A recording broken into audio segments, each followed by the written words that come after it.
নমস্কাৰ সকলোকে স্বাগতম জনাইছোঁ আৰম্ভ কৰিছোঁ আমাৰ আজিৰ অনুষ্ঠান অভিমত আজিৰ অভিমতত ষ্টুডিঅ'ত অতিথি হিচাপে আছে ধুবুৰীৰ সাংসদ কংগ্ৰেছৰ জ্যেষ্ঠ নেতা ৰকিবুল হুছেইন ডাঙৰীয়া শেহতীয়াকৈ যিহেতু গোমাংস কেন্দ্ৰিক কিছু কথা বতৰাক লৈ ৰাজ্য উত্তাল হৈছে আজিৰ দিনটোতো এক প্ৰকাৰ মুখ্যমন্ত্ৰীৰ কালিৰ নিৰ্দেশৰ পিছতেই আজি ৰাজ্যৰ ইমূৰৰ পৰা সিমূৰলৈ বহু স্থানত গোমাংসৰ বিৰুদ্ধে এক প্ৰকাৰ আৰক্ষী প্ৰশাসনে অভিযান চলাইছে কাৰোবাক আটকো কৰিছে আৰু তাৰ মাজতেই কংগ্ৰেছৰ ফালৰ পৰাও নিজৰ স্থিতি স্পষ্ট কৰিছে একাংশ জনপ্ৰতিনিধিয়ে কালি মুখ্যমন্ত্ৰীয়ে কেইবাটাও গুৰুতৰ অভিযোগ আনিছিল কংগ্ৰেছৰ বিৰুদ্ধে আনকি সাংসদ ৰকিবুল হুছেইনৰ বিৰুদ্ধেও কেইবাটাও তেওঁ স্পৰ্শকাতৰ কথা কৈছিল আৰু তাৰ পিছতে আজি আমি কিছু কথা জানিবৰ কাৰণে আৰু আপোনালোককো জনাবৰ কাৰণে ষ্টুডিঅ'ৰ অতিথি কৰিছোঁ ধুবুৰীৰ সাংসদ ৰকিবুল হুছেইনক হুছেইন ডাঙৰীয়া আপোনাক অনুষ্ঠানলৈ মই স্বাগতম জনাইছোঁ আৰু ধন্যবাদ জনাইছোঁ আপুনি আমাৰ আমন্ত্ৰণ ৰক্ষা কৰি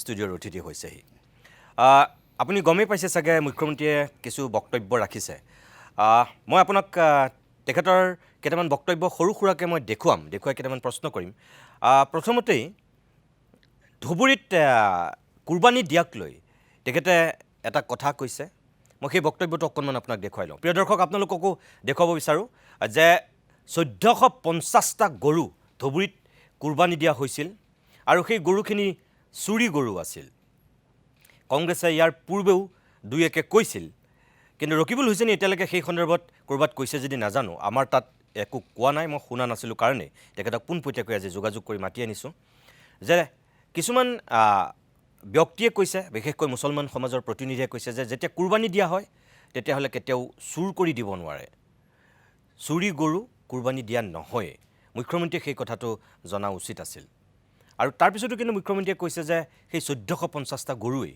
চুৰি আছিল আৰু তেতিয়া কিন্তু সংবাদ মাধ্যম মৌন হৈ আছিল অসমৰ বৌদ্ধিক সমাজ মৌন হৈ আছিল এনেকুৱা ধৰণৰ কিছু অভিযোগো আনিছে সঁচাকৈয়ে তেনেকুৱা হৈছে নেকি মই তেখেতে কি কৈছিল অকণমান মই আৰম্ভণিতে দেখুৱাই ল'ব বিচাৰোঁ আপোনালোকে গৰু খুঁটি 34টা গৰুৰ কথা পাতিছে ধুবুৰীত যে 1450টা গৰু কুৰবানী হৈ গ'ল সেইটো কথাটো কোনেও পতা নাই ক'ত পাতিলে এইকেইটাটো চব চুৰি কৰি অনা গৰু আছিলে এইকেইটাটো দেখা দেখি কিনা সেইকেইটাটো চুৰি কৰি অনা এই যে গৰু মাংসবিলাক লৈ গৈ যে নামঘৰ মন্দিৰৰ সন্মুখত ৰাখি আছে এইটোতো আলোচনা কৰা নাই ভাই বিজেপিক বেয়া পাই লাভ নাই ইলেকশ্যনত বিজেপিয়ে জিকিব ইমান এইবিলাক কৰি নোৱাৰে কেৱল এয়াই নহয় এয়া এদিনৰ পূৰ্বৰ আৰু কালিৰ দিনটোত মুখ্যমন্ত্ৰীয়ে এটা বিশেষ ভংগীমাৰে কেনেকৈ গৰু কাটে সেয়াও তেখেতে দেখুৱাইছে আৰু তাৰপিছত আৰু কেইটামান বিশেষ বক্তব্য ৰাখিছে একেলগে চাওকচোন তো গৰু খোৱা মানুহে যোনে এনেকে কাটি কাটি কাটি কাটি গৰুক মাৰে এনেকে মাৰে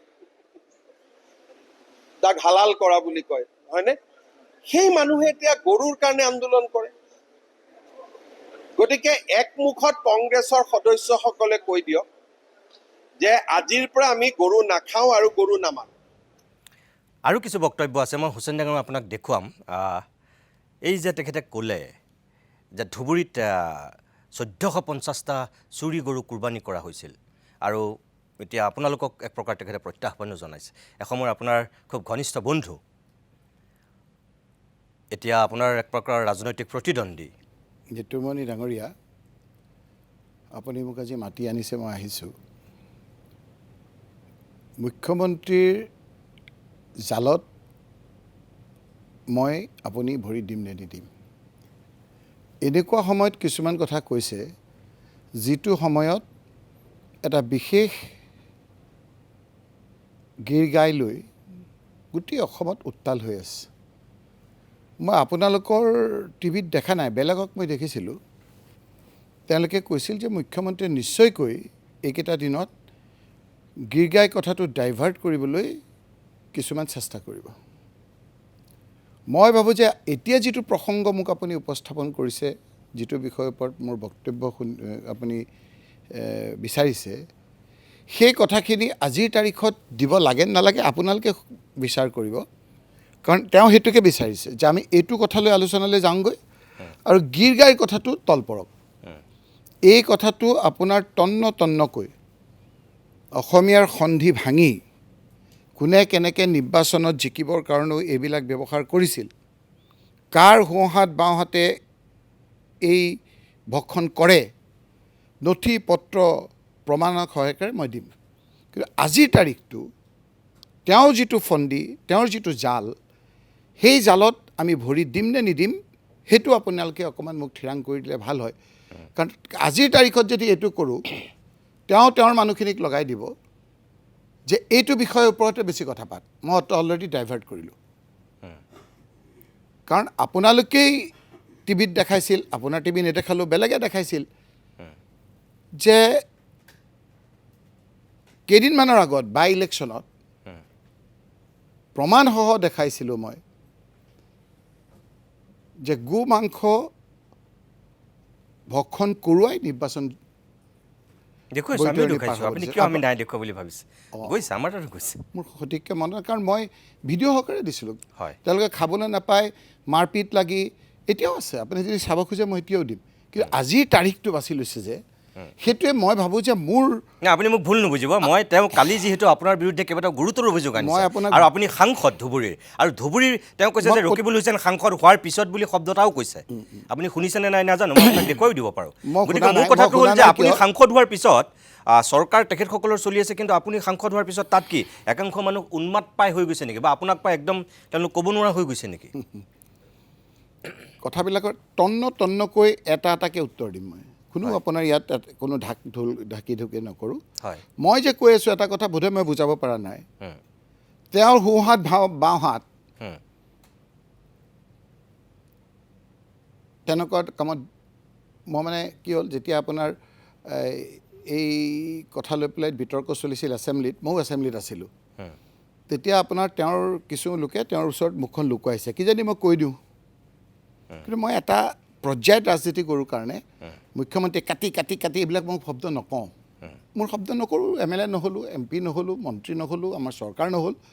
সেইকাৰণে এই ধৰণৰ কথাবিলাক কম নেকি? আজিৰ তাৰিখটো তেওঁ ক্ষমতাৰ উন্মাদনাত একেবাৰে মত্ত হৈ পেলাই এইবিলাক কথা কৈ আছে। এটা সময়ততো তেওঁ দেখিলেও ক'ব যে এইখিনি কথা মই কোৱাটো ভুল হৈছিল।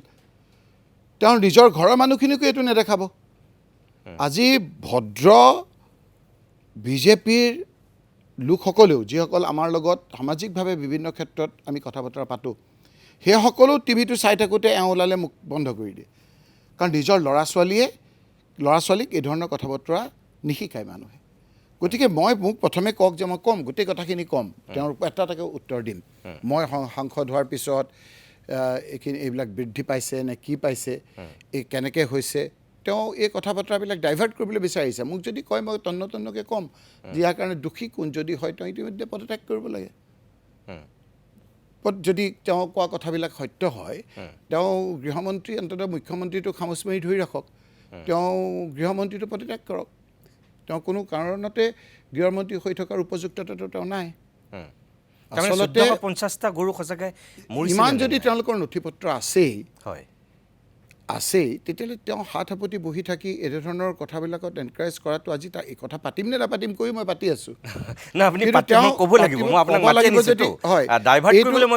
আপুনি বিচৰা নাই, কিন্তু তেওঁ ছাকচেছ হৈ যাব নেকি, কালিৰ পৰা লগাই দিব চাব, এইটো বিষয়ৰ ওপৰত কথা পাতিব। মই এইটো কেনেকৈ তেওঁ ছিষ্টেম কৰি দিছে, তেওঁলোকে ছিষ্টেম কৰিছে। মই কোনো ধৰণৰ এইবিলাক কামত মই নাই, তেওঁলোকে ছিষ্টেম কৰি দিছে কেনেকৈ হ'ব, কি নাই, কি কথা, কি বতৰা। তেওঁলোকৰ ছিষ্টেমত যদি কিবা আছে তেওঁলোকেহে জানিব। নহয়, আপুনি ঠিকেই কৈছে, তেখেত মুখ্যমন্ত্ৰী, তেখেত গৃহমন্ত্ৰী, তেখেতৰ হাতত তথ্য থাকিব পাৰে চাগে। কিন্তু আপোনাক টাৰ্গেটটো এই কাৰণেইটো কৰা হৈছে যে আপুনি ধুবুৰীৰ সাংসদ হোৱাৰ পিছত তেখেতে এইটো বুজাব বিচাৰিছে মইতো ক'ম যে তেতিয়াহ'লে মই ক'ব পাৰোঁ তেওঁ মুখ্যমন্ত্ৰী হোৱাৰ পিছত বাঢ়ি গৈছে। তেওঁ মুখ্যমন্ত্ৰী কি অকল জালুকবাৰীৰ নেকি? তেওঁতো মুখ্যমন্ত্ৰী অসমৰ। তেতিয়াহ'লে ইয়াত যিমান অপকৰ্ম হৈছে তেওঁৰ কাৰণে হৈছে। তাত মোক ভোট নিদিয়া সকলো মানুহতো মই প্ৰতিনিধি। ধুবুৰী বুলি ক'লেতো গোটেইখিনিকে বুজায়, ভোট নিদিয়াখিনিৰো মই প্ৰতিনিধি নে সেইটো বেলেগ আছে? তেওঁ মুখ্যমন্ত্ৰীটো আপোনাৰ ভোট নিদিয়া গোটেই অসমখনৰে মুখ্যমন্ত্ৰী, সেইটো হয়। তেতিয়া তেওঁ মুখ্যমন্ত্ৰী দায়ী ডাইৰেক্টলি। এইটোতো আৰু ইমান যোগ বিয়োগ পূৰণ ধৰণৰ প্ৰয়োজনে নাই। যদি তাৰ সাংসদ হিচাপে মোক আঙুলি টোৱাব বিচাৰিছে, ৰাজ্যখন হিচাপে তেওঁ দায়ী। তেওঁ মানে এতিয়া কথাবিলাক কথাবিলাকৰ লাগবান নোহোৱা হৈছে এইটো হয় বোলে মোক এই শাস্ত্ৰ জনা লোকসকলে ক'লে যেতিয়া এই বিনাশকালে বিপৰীত বুদ্ধি বোলে তেতিয়া মুখেৰে এনেকৈ কথা কিছুমান ওলাই যায় বোলে আমাৰো বোলে এই যে আমি যে যাওঁ অৱস্থাত আমাৰো তেনেকুৱা বোলে বহুত ভুল হৈছিল আমাক দুই এটা মোকো দেখাই দিলে এইটো সময়ত মানে ইটো ক'লে সিটো ক'লে ইটো তেওঁ চাবচোন তেওঁৰে কথাত ইলেকশ্যনৰ সময়ত বাই ইলেকশ্যনত কেনেকৈ সংখ্যালঘু মানুহক কি কৈছিল এইবাৰ আমি চামগুৰি জিকিম ঢিক জিকিম অমুক জিকিম তমুক জিকিম তেতিয়াকে সংখ্যালঘু প্ৰীতি হৈ গৈছিল এইবাৰ আপোনালোকেও নিউজ দেখুৱালে যে এইবাৰ আৰু সংখ্যালঘুৰ চিটো তেওঁলোকে বহুত পাব গতিকে সময়ে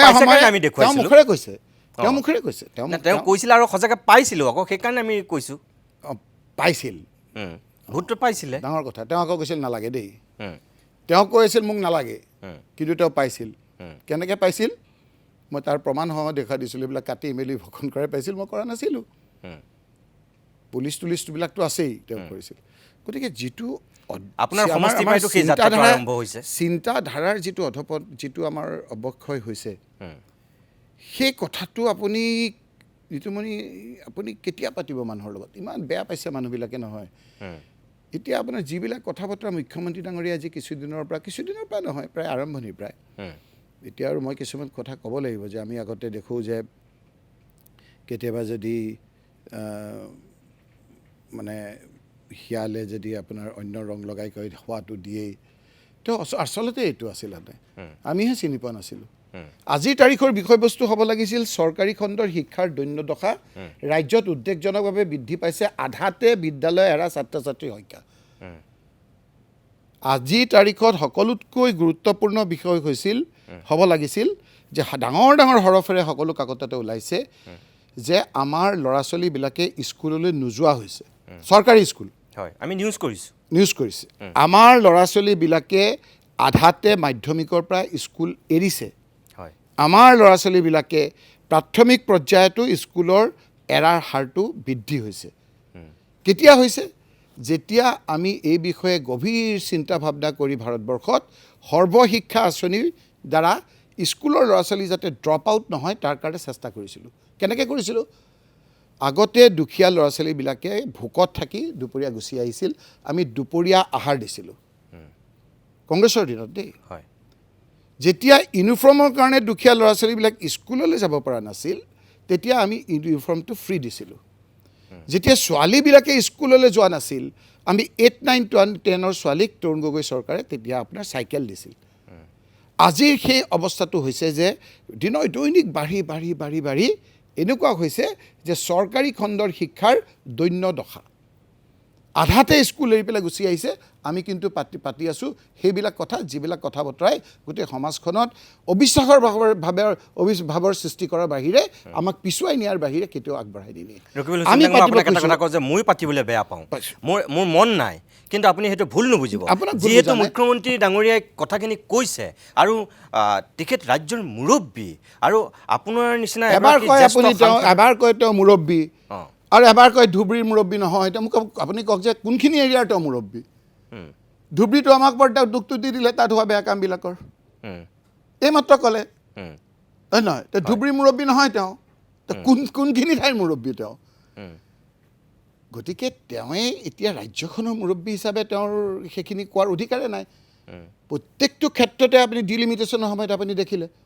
আহোম সম্প্ৰদায়ৰ মানুহখিনিয়ে তেওঁৰ ওপৰত ক্ষুব্ধ হৈ গ'ল কাৰণ আহোম সম্প্ৰদায়ৰ লোকসকলক ভাগ কৰি পেলাই তেওঁলোকে যাতে উপযুক্তভাৱে জিকি আহিব নোৱাৰে তাৰ ব্যৱস্থা কৰিবৰ কাৰণে একেবাৰে 2001 চনৰ চেঞ্চাছটোকে আপোনাৰ জোৰ জবৰদস্তি ইলেকশ্যন কমিশ্যনৰ যোগেদি আপোনাৰ মানিবলৈ বাধ্য কৰালে যিটো সময়ত ছাত্ৰ সন্থাকে আদি কৰি আমি সকলোৱে কৈছিলোঁ যে 2001 চনৰ চেঞ্চাছ মতে কৰিব নালাগে NRC হৈ যোৱাৰ পাছত তেওঁৱেই ক'লে যে এতিয়া আৰু ইয়াত বিদেশী নাই আমি 2011 কৰিব নালাগে 2001 চনৰ চেঞ্চাছ মতে কৰিব লাগে লগে মৰাণ মটক মানুহখিনি দেখা গ'ল যে তেওঁলোকৰ এটা সমষ্টি আছিল তাত সেই সমষ্টিটো আপোনাৰ নাইকিয়া হৈ গ'ল চুতীয়া সম্প্ৰদায়ৰ লোকসকলৰ কাৰণে সংৰক্ষণ নহ'লেও এটা সমষ্টি আছিল সেই সমষ্টিটো নাইকিয়া হৈ গ'ল ইফালে কোচ ৰাজবংশীৰ কাৰণে কংগ্ৰেছৰ বিৰুদ্ধে এটা সমষ্টিত সদায় জিকিয়ে থাকে সেই সমষ্টিটো এতিয়া কোচ ৰাজবংশীৰ লোকসকলে আপোনাৰ জিকিব নোৱাৰা এটা অৱস্থা কৰি দিলে যেতিয়া সকলো মানুহ আপোনাৰ তেওঁৰ প্ৰতি বিতৃষ্ট হ'ল ভাগ কৰি তেতিয়া বঙালী হিন্দু মানুহে কেনেকৈ ভোট দিছিল বিজেপিক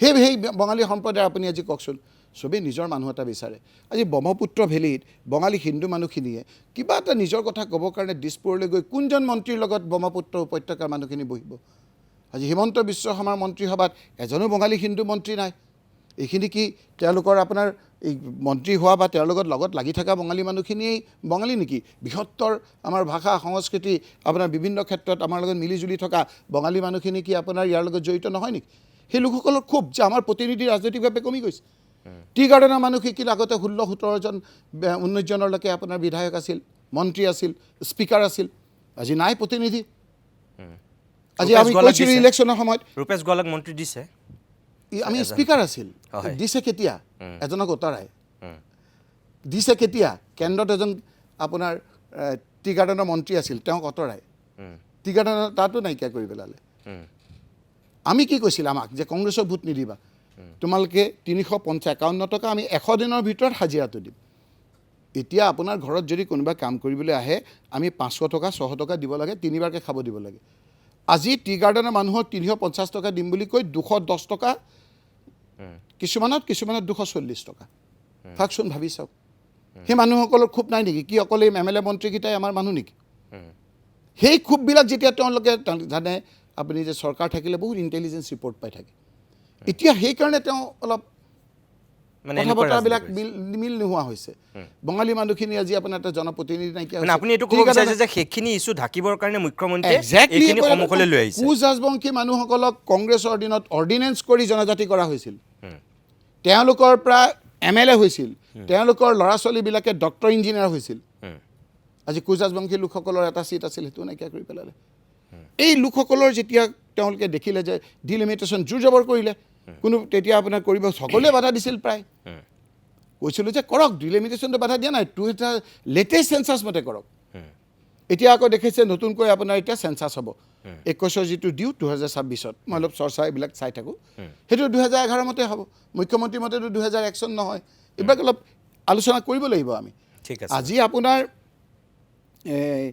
AI যুগ আৰ্টিফিচিয়েল ইণ্টেলিজেঞ্চৰ যুগ এই সময়খিনিত কিবিলাক কথা পাতিবলৈ আমাক লৈ আনিছে আৰু নতুন চামে ক'ত আপোনাক মই আৰু এটা কথা কওঁ ইতিমণি ডাঙৰীয়া মই যে MP হ'লোঁ নহয় আগতে জানা নাছিলোঁ MP হ'লে কিছুমান ষ্টেণ্ডিং কমিটি আৰু কিছুমান চিলেক্ট কমিটি বুলি কয় কিছুমান কমিটিৰ মেম্বাৰ হয় তেতিয়া বিভিন্ন ঠাইত ফুৰিবলৈ ষ্টাডি টুৰত যায় মোক এবাৰ আমাৰ অধ্যক্ষ ডাঙৰীয়াই কংগ্ৰেছৰ কথা মতে ইনকাম টেক্সৰ নতুন বিলখন এক কৰিবৰ কাৰণে চিলেক্ট কমিটি কৰিছিল কংগ্ৰেছৰ ফালৰ পৰা কেইজনমান মেম্বাৰ দিছিল মোক দিছিল সেই সূত্ৰে মই কিছুমান ঠাইত যাবলৈ পাৰিছিলোঁ একেবাৰে অনামী কিছুমান আপোনাৰ ঠাইত গৈ আমি ষ্টাডি টুৰ কৰিছিলোঁ কি দেখিছিলোঁ জানে হোটেল চাহ খাব গৈছোঁ ৰাতিপুৱা মই খুব এইবিলাক কথা পাতি ভাঙা হিন্দী কৈছে তাৰপিছত সিহঁতেতো জানি যায় নামবিলাক কৈছে দাদা আপুনি অসমৰ নহয় জানো হয় বোলে মই ধেমাজিৰ ভাবিব নোৱাৰে ধেমাজি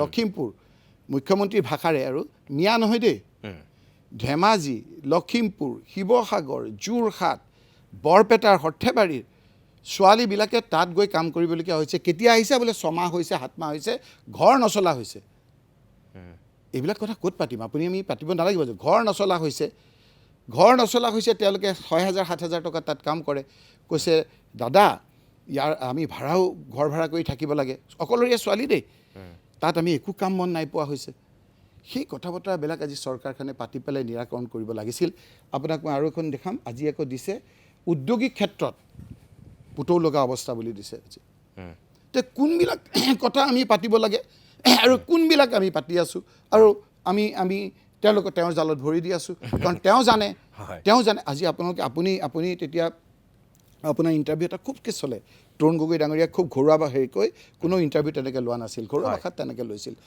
কেতিয়াবা চালে পুৰণি আহি যায় যে হয় মানে আৰ্টিফিচিয়েল ইণ্টেলিজেঞ্চৰ আৰু এটা কি হ'ল মই কিতাপ এখন পঢ়োঁতে দেখিলোঁ আপুনি যদি কাৰোবাৰ প্ৰতি এটা ভাবি থাকে সেইটো আহি যায় বোলে মোৰ এনেকৈ আহি গৈছিল আহি যাওঁতে মই দেখিলোঁ তেওঁৰ কথা কিবা কৈছে সেইটো আপোনালোকে চাব তেওঁ মানে আপোনাৰ এই মোৰ কিনাৰতে বহি আছিল তৰুণ গগৈ ডাঙৰীয়া সিফালে আমাৰ মাননীয় মুখ্যমন্ত্ৰী সেই সময়ত ফাইনেন্স মিনিষ্টাৰ কথা নাই বতৰা নাই সোমাই আহি আমাৰ তৰুণ গগৈ ডাঙৰীয়াক আক্ৰমণ যে অসমখন শেষ কৰি থৈ গ'ল তেওঁ একদম ধুতি পিন্ধি আহি আপোনাৰ চাণক্যৰ উক্তিৰে আপোনাৰ একদম বাজেট পঢ়িছে একদম লিজন জাল আমিও দেখিছোঁ ইমান ভাল বাজেট তাত কৈছিল যে অসমখন শেষ কৰি থৈ গ'ল আমাৰ তৰুণ গগৈ ডাঙৰীয়াই 10,000 কোটি টকাৰ ঋণ মই কেনেকৈ চলাম ফাইনেন্স চাণক্যৰ উক্তিৰে কৈছিল চাণক্যই কৈছে যদি এনেকৈ ৰাজ্যত লোন লয় উপাৰ্জন কম থাকি যদি আপোনাৰ ৰাজহ কম থাকি যদি আপোনাৰ লোন লয় সেইটো অমংগলী আছিল টক শ্ব' কৰিলে সকলোৱে যে তৰুণ গগৈ ডাঙৰীয়াই শেষ কৰি থৈ গ'ল আৰু সকলোৱে ভাবিছিল যে এইজন আহিল আৰু এতিয়া একদম আমাৰ অৰ্থনৈতিক অৱস্থা টনকিয়াল হ'ব কোনো ধাৰ ধুৰ নলয় সেই একেজন ব্যক্তিয়ে দিয়ে 1,52,000 কোটি টকা ধাৰ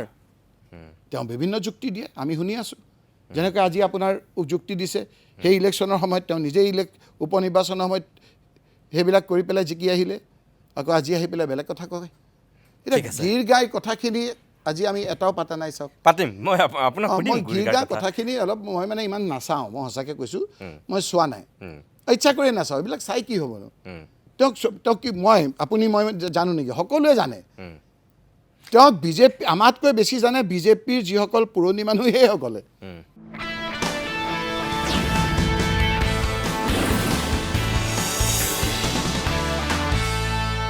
ইতিমধ্যে আপোনালোকে গমেই পাইছে ৰকিবুল হুছেইন আজিৰ অনুষ্ঠানৰ অতিথি মই আপোনাৰ কাষলৈ আকৌ আহিছোঁ আপুনি যদিও বিষয়টো অলপ এৰাই চলিছে বেলেগ ধৰণৰ কিছু কথা কৈছে মই আকৌ আপোনাক কওঁ যে এৰাই চলিলেও আপুনি ক'ব লাগিব এই কাৰণেই যে মুখ্যমন্ত্ৰীৰ বক্তব্যৰ আঁত ধৰি আজি অনুষ্ঠানটো কৰিছোঁ আৰু আজি গোটেই ৰাজ্যজুৰি গো মাংসৰ বিৰুদ্ধে এক প্ৰকাৰ ব্যাপক অভিযান চলিছে তেখেতে যিখিনি কথা কৈছে মই দুটা আপোনাক দেখুৱালোঁ মই এই মুহূৰ্তত আন এটা বক্তব্য দেখুৱাব বিচাৰিছোঁ এই কাৰণে যে গীৰ গাই প্ৰসংগত এইকেইদিন যিটো পৰিৱেশৰ সূচনা হৈ আছিল তেখেতে কৈছে যে যিকেইগৰাকী বেমাৰী গৰুক বিধায়কসকলে ল'লে তাকো পইচা দি লৈছে তেওঁলোককতো গামোচাহে পিন্ধাব লাগে গতিকে তেওঁলোকৰ বিৰুদ্ধে কংগ্ৰেছে কি যুক্তিত প্ৰতিবাদ কৰিছে আৰু কথাটো তেতিয়াহে ওলাইছে আপোনালোকে যেতিয়া কালি গৰু লৈ প্ৰতিবাদ কৰিলে বা গাই গৰুৰ সন্দৰ্ভত যিটো পৰিৱেশ সূচনা হৈ আছে সেই সন্দৰ্ভত কংগ্ৰেছে ৰাজ্যজুৰি প্ৰতিবাদ কৰাৰ পিছত তেখেতে কৈছে কংগ্ৰেছৰ কোনো অধিকাৰেই নাই আৰু আমাকো তেখেতে সমালোচনা কৰিছে যে বাতৰি কাকত টিভি চেনেলে তাৰমানে কুৰবানী দিলে আমি নামাতো বাংলাদেশলৈ গৰু পঠিয়ালে আমি নামাতো কিন্তু এই এতিয়া গীৰ গাইক লৈ আমি বহুত মাতিছোঁ মই বক্তব্যটো আপুনি দেখা নাই বুলি কৈছে যিহেতু মই আপোনাক দেখুৱাই লওঁ আৰু আমাৰ দৰ্শকসকলে যিসকলে চাইছে তেওঁলোকৰ বাবে নহয় যিসকলে নাই দেখা তেখেতসকলো এবাৰ চাই লওক আৰু মোক তেওঁলোকে কওক যে অসমত গৰুৰ প্ৰতিপালন হ'ব লাগে এতিয়া এখন আইন কৰক যে অহাবাৰ ঈদত যাতে কোনেও গৰু নাখায় সাহস আছেনে নাই তেওঁলোকৰ 1400 গৰু অকল ধুবুৰী টাউনত মাৰিছে য'ত ৰকিবুল হুছেইন MP আৰু গৰু মাৰাই নহয় গৰুৰ মাংস নামঘৰত থৈছে আজি গোটেই মানুহক এভিকশ্যন কৰি আছো লখিমপুৰ গতিকে যি মানুহে গৰুক এনেকে মাৰে সেই মানুহে এটা প্ৰশ্ন সুধি আছে যে আপুনি বেয়া মৰি যাব খোজা গৰুকেইটা কিনি আনি ঘৰত কিয় জীয়ালে আৰে এইটো বিজেপিৰ ধৰ্ম মৰি যাব খোজা গৰু ঘৰত আনি পুহি ডাঙৰ কৰা এইটোতো বিজেপি এইটো কাম কৰেই এইটোতো মই গৌৰৱেৰে কওঁ যিকেইজনে এইটো কাম কৰিলে তেওঁলোকক মই ধন্যবাদ দিছোঁ যে মৃত্যু হোৱা গৰুকেইটা ঘৰত আনি দানা খুৱাই পেলাই আপোনালোকে প্ৰতিপালন কৰিলে কিন্তু এই গৰুকেইটাই যদি কংগ্ৰেছে পালেহেঁতেন সিহঁতিতো কাটি গৰুকেইটা খাই দিলেহেঁতেন হয়নে নহয় গতিকে এনেকে গৰু খোৱা মানুহে এইবিলাক আন্দোলন কৰে নেকি লাজ নালাগে নেকি কওকচোন এটাতো লাজ থাকিব লাগে আৰু অসমৰ আপোনালোকে বেয়া নাপাব আপোনালোকক কৈ কোৱা নাই বাতৰি কাকত আৰু টিভি চেনেলৰ বিড়ম্বনা চাওক যেতিয়া কুৰবানী হয় তেওঁলোকে তাৰ বিৰুদ্ধে নামানে যেতিয়া গৰুবোৰ বাংলাদেশত গৈ থাকে তাৰ বিৰুদ্ধে নামানে গৰু যেতিয়া হালাল হয় তাৰ বিৰুদ্ধে নামানে এটা বেমাৰী গৰুকেইটা কোনে মাতি আনি প্ৰতিপালন কৰি ডাঙৰ কৰিছে তাৰ লিষ্টখন ছপাই আছে হয়নে এয়া আছিল তেখেতৰ বক্তব্য আপুনি নাই দেখা বুলি কোৱাৰ কাৰণে মই আপোনাক দেখুৱালোঁ আপোনাৰ কথা স্পষ্টকৈ তেখেতে কৈছে আপুনি শুনিছে আৰু লাজ নাই বুলিও কৈছে আনকি যে মই সঁচাকৈ দেখা নাই আৰু এইবিলাক কথা মই অকলে থাকিলে কেতিয়াবা গাড়ীত চাওঁ ঘৰুৱাভাৱে থাকিলে কোনোবাই শুনে বুলি যিবিলাক কথা কৈছে মই ভাবোঁ যে এজন মুখ্যমন্ত্ৰী এই ধৰণৰ কথা নকলেহেঁতেন যদি বেলেগ তেনেকুৱা মুখ্যমন্ত্ৰী হ'লহেঁতেন এখেতে কয় আৰু এখেতটো আৰু অতি মানৱ তেখেতৰ কথাটো অলপ সুকীয়া প্ৰথম কথাটো হ'ল যে বেমাৰী গৰু গীৰ গাই গৰু বেমাৰী আহিছিলে বেমাৰী গৰুকেইটা লৈ গ'ল বেমাৰী এতিয়া যদি এটা ইনকুৱাৰী হৈ ওলাব যে বেমাৰী কোনে ক'লে বেমাৰী বুলি ক'বলৈ হ'লেতো ভেটেৰিনেৰী ডক্টৰেহে ক'ব লাগিব। আমি পোৱা তথ্যমতেতো আহি নমাই পেলাই এতিয়াতো আমাৰ যিটো এজন বিধায়কে কৈছে আহি থাকোঁতেই বোলে ডিষ্ট্ৰিবিউট হৈ গৈছে যে বেছি আহি গ'ল। কথাবিলাক মিলা নাই নহয়, সেইকাৰণে ইনকুৱাৰী কথা কৈছোঁ। এজন বিধায়কে ক্লেৰিফিকেশ্যন দিছে যে আহি থকা অৱস্থাত এজনে ক'লে যে আমি বেছি আহি গ'ল, গতিকে তোমালোকে যদি লোৱা তেতিয়াহ'লে ৰঙিয়ালৈ আনিবা। কথাৰ মূৰত বতা। এতিয়া তেওঁ কৈছে যে বেমাৰী, তেওঁ 7 দিন টোপনি নাই। 7 দিন নহয়, তাৰপৰা আনোতেই বেছি আহা বুলি কৈছে। এইমাত্ৰ মই এনেই আপোনাৰ চেনেলটোলৈ আহোঁতে এবাৰ চকু ফুৰাইছিলোঁ, তেতিয়া কাণত আহিছিলে। এতিয়া কথা যে বেমাৰী বুলি কোনে ক'লে? বেমাৰীটো ডাক্তৰেহে ক'ব। মই আচলতে আপোনালোকক নাজানো, মই ইমান দিন একেলগে আছিলোঁ বুলি কৈছিলে। মই PhD ডক্টৰেট বুলি ভাবিছিলোঁ এখেতক। আচলতে তেওঁ গৰু ডাক্তৰহে বোধহয়, ভেটেৰিনেৰী ডাক্তৰ বোধহয়। নহ'লে কেনেকৈ জানিব তেওঁ? তেওঁহে ক'লে বেমাৰী ডাক্তৰবিলাক নহ'লে এনেকৈ যেনেকৈ দেখাইছে অলপ কিবা এটা হৈছে, নহ'লে এনেকৈ নেদেখায়। সেইবিলাকৰ জালতো এতিয়া মই উত্তৰ দিব লাগিব আপুনি যেতিয়া মোক আপোনালোকে যেতিয়া মোক আৰু ঘেৰি ধৰিছে, নহ'লে আকৌ ৰ'ব। আপুনি যেনেধৰণৰ কথাবিলাক তেওঁ কৈছে সেইবিলাক উত্তৰ দিয়াৰ আপোনাৰ উপযুক্ত উত্তৰ দিব পৰা প্ৰশ্ন নহয়, পৰিৱেশ নহয়। সকলো কথাবিলাকৰ উত্তৰ দিলে মানুহে আমাক বেয়া পাব।